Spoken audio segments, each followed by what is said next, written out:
استغفار پڑھ لیں تاکہ اللہ تعالیٰ جو ہمارے دل کی گندگی ہو اس کو اللہ تعالیٰ معاف کر دے، آگے کی جو باتیں آئیں وہ اللہ تعالیٰ ہمارے دلوں میں اتار دے۔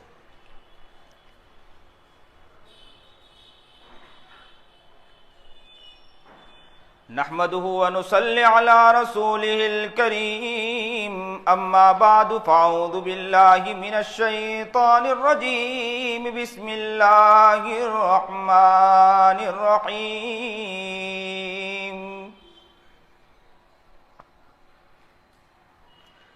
وَيَا قَوْمِ اسْتَغْفِرُوا رَبَّكُمْ ثُمَّ تُوبُوا إِلَيْهِ يُمْدِدْكُمْ مِدْرَارًا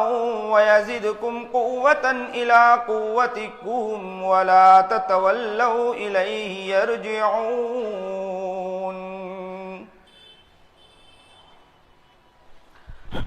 صدق اللہ العظیم وصدق رسوله النبی الکریم، ونحن على ذلك من الشاہدین والشاکرین، والحمد للہ رب العالمین۔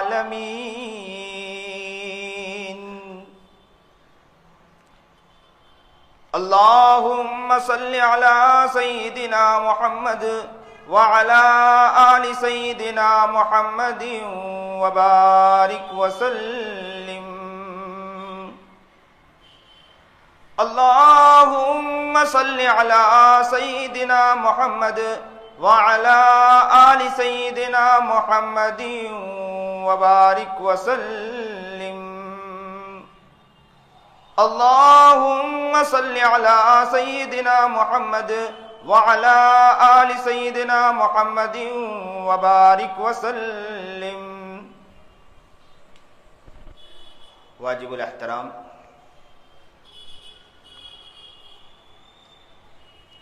قابل تکریم بزرگان محترم،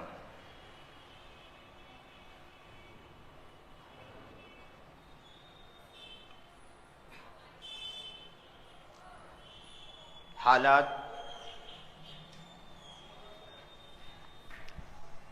جس طرح کے آج دنیا بھر میں چل رہے ہیں، جس سے ہر انسان خاص کر مسلمان ایک خوف کھایا بیٹھا ہے۔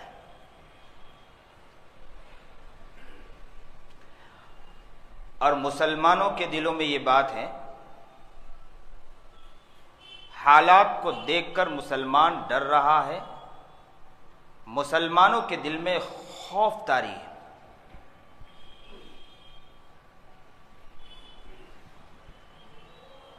کب تک بات کرنی ہے؟ 30۔ مضمون میں نے بہت اعلیٰ چھڑا ہے، کاش کہ آپ بہت سنجیدگی سے سنیں گے، انشاءاللہ امید ہے کہ آپ کو سمجھ میں آئے گا۔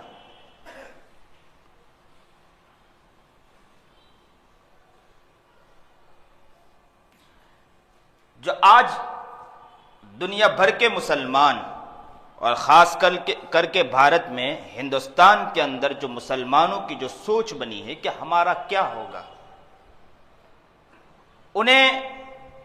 کچھ چیزیں سمجھنے کی ضرورت ہے۔ اگر انشاءاللہ وہ سمجھتے ہیں، مجھے امید ہے کہ دلوں سے خوف ختم ہو جائے گا۔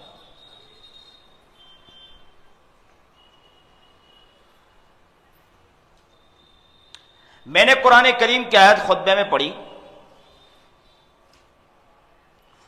جو خود اشارہ اور غمازی اس بات پر کر رہا ہے کہ اگر مسلمان صحیح معنی میں استغفار اور توبہ کر لے، وَيَا قَوْمِ اسْتَغْفِرُوا رَبَّكُمْ ثُمَّ تُوبُوا إِلَيْهِ يُمْدِدْكُمْ مِدْرَارًا، اللہ کثرت سے بارش بھی برسائے گا، وَيَزِدْكُمْ قُوَّةً إِلَىٰ قُوَّتِكُمْ وَلَا تَتَوَلَّوْا إِلَيْهِ يَرْجِعُونَ، اللہ آپ کے اندر طاقت اور ہمت بھی عطا فرمائے گا۔ مسئلہ صرف یہ ہے میرے بھائیوں، سمجھنا ہے کہ ہم نے قرآن کریم کو یا تو پڑھا نہیں، اور پڑھا ہے تو یا تو سمجھا نہیں۔ اور اگر ہم پچھلے انبیاء سے سمجھیں، نمرود نے زبردست ظلم کیا، اپنے رعایا پر ظلم کیا، اور آپ کو یہ بات سمجھنے کی ضرورت ہے، افراد آپ کچھ ہی کم ہیں، لیکن انشاءاللہ اگر آپ صحیح سمجھو گے، سنو گے، اور یہاں ماشاءاللہ ٹوپی والی مسجد کے اندر تو ہمارے یہ شعیب بھائی اچھی محنت کرتے ہیں، ریکارڈنگ کر کے پورے جگہ پر یہ پہنچاتے ہیں، اللہ تعالیٰ ان کو قبول فرمائے، ان کی محنت کو قبول فرمائے، اچھی محنت کر رہے ہیں، اللہ تعالیٰ ان کی محنت کو عام اور تام کرے، اور کوشش کرنا چاہیے ہمارے اس سے جتنا ہو سکے ہمیں محنت کرنا چاہیے، ہمارا ذوق بن چکا ہے، ایک تو کرنا نہیں، اگر کرتا ہے تو کرنے والے کو کرنے دینا نہیں، یہ ہمارا ایک ذوق بن چکا ہے، ہمیں یہ مزاج بنائیے کہ یاد رکھو ہم سے جتنا ہو سکیں گے کریں گے، اور جو لوگ کر رہے ہیں ہم ان کی ہمت اور حوصلے کو بڑھانے کی کوشش کریں گے، یہ ایک ذوق بنانا ہے، اللہ سے اس کی دعا کرنا ہے کہ اے اللہ زندگی ہمارے گناہوں میں اور غفلت میں گزر رہی ہے، اللہ ہم تو گنہگار ہیں، خطاوار ہیں، زمین پر بھی چلنے کے لائق نہیں ہیں، اور اللہ آپ نے جن کو ہمت اور طاقت دی کام کرنے کی، ہم تو ان کے بھی پیچھے پڑے ہیں، اللہ ہمیں معاف فرما، اللہ ہمیں معاف فرما، ہمارے گناہوں کو معاف فرما، اور جو لوگ کام کر رہے ہیں اللہ ہمیں ایسا بنا دے کہ ہم ان کے لیے ایک ذریعہ بن جائے، ان کو ہمت دے، یہ ہمارا ذوق بننا چاہیے، اللہ قبول فرمائے شعیب کی محنت کو اور انہیں آگے بڑھائیں، لیکن میں یہ سمجھتا ہوں کہ انشاءاللہ صحیح معنی میں آپ سمجھیں گے کہ نمرود نے جب ظلم کیا اپنے علاقے پر، اس وقت بھی بہت اچھے لوگ تھے، ایسا نہیں تھا کہ دنیا میں لوگ اچھے نہیں تھے، نمرود کے دور میں بھی لوگوں نے بہت کوششیں کی ہوگی، دعائیں کی ہوگی،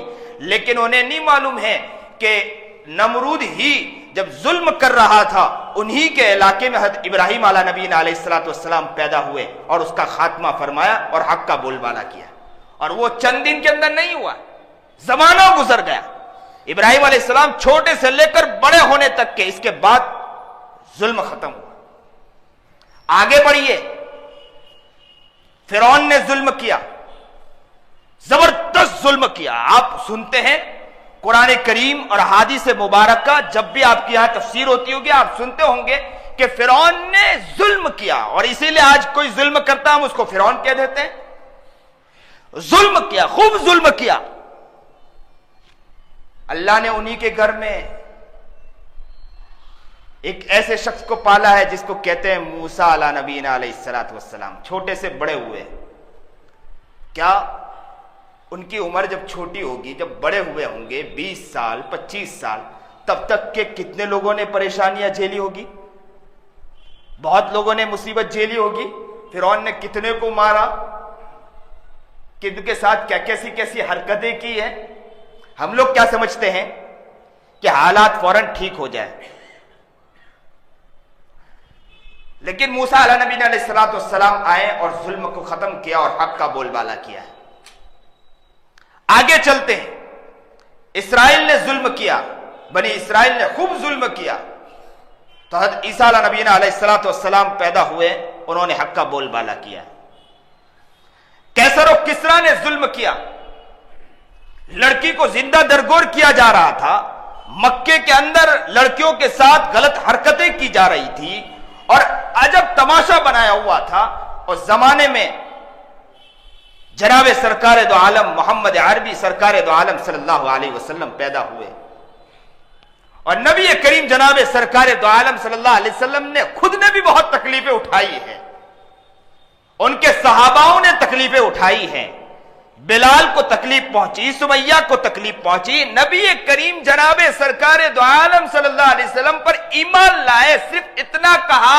آمنا وصدقنا، ہم آپ پر ایمان لائے، آپ کی بات کو مانتے ہیں، اتنا کہنا تھا کہ زبردست تکلیفیں پہنچائی گئی، مارا گیا، پیٹا گیا، گھس کے مارا گیا، پولیسیں گھس گئی ان کے اندر، ان کے گھروں میں گھسی ہے، اور گھس کے انہیں ستایا گیا، انہیں پیٹا گیا، خوب ظلم کیا۔ نبی کریم جناب سرکار دو عالم صلی اللہ علیہ وسلم کے پاس آیا کرتے تھے، وہ جانباز نبی کریم جناب سرکار دو عالم صلی اللہ علیہ وسلم اپنے سپاہیوں کو کہا کرتے تھے کہ یاد رکھو آپ میرے اوپر ایمان لائیں، صبر کرو، انشاءاللہ اللہ تعالیٰ ایک دن روشن کرے گا۔